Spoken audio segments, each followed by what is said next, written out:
गे। तोर मोर माया अपार हो गे, तोर माया जिंदगी के सार हो गे।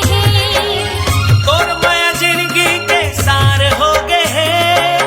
तोर माया जिंदगी के सार हो गे। हाँ, तोर बिना जिंदगी अंधियार हो गे। तोर माया जिंदगी के सार हो गे। तोर मोर माया अपार हो गे, तोर माया जिंदगी के सार हो गे।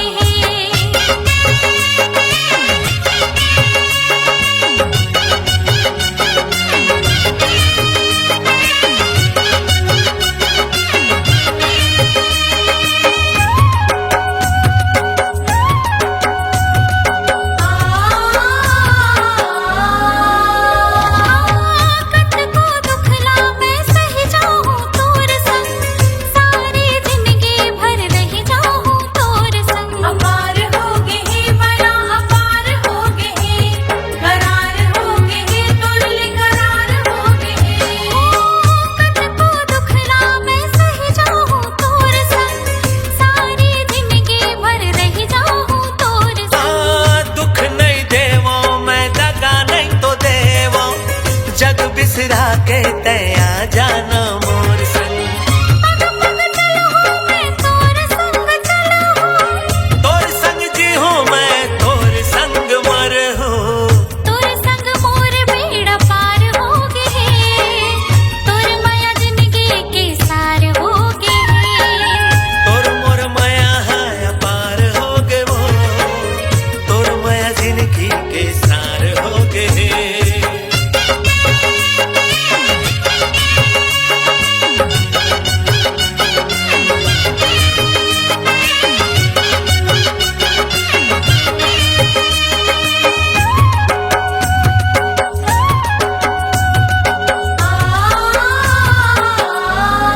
हाँ, माया माँ गठिया के राख ले बे मोला, सुरताया थे तोर जो हद रही थो तोला।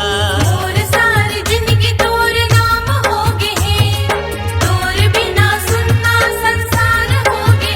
हाँ, माया माँ गठिया के राख ले बे मोला, सुरताया थे तोर जो हद रही थो तोला। संग नहीं छोड़ा मैं कभू नहीं तो छोड़ा, तोर बिना जो तरसे तरसत है चोला।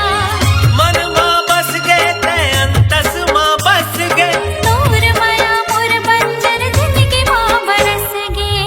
तोर मोर माया है पार हो गे, तोर माया जिंदगी के सार हो गे। तोर मोर माया अपार हो गे, तोर माया जिंदगी के सार हो गे। हाँ, तोर माया जिंदगी के सार हो गे। तोर माया जिंदगी के सार हो गे।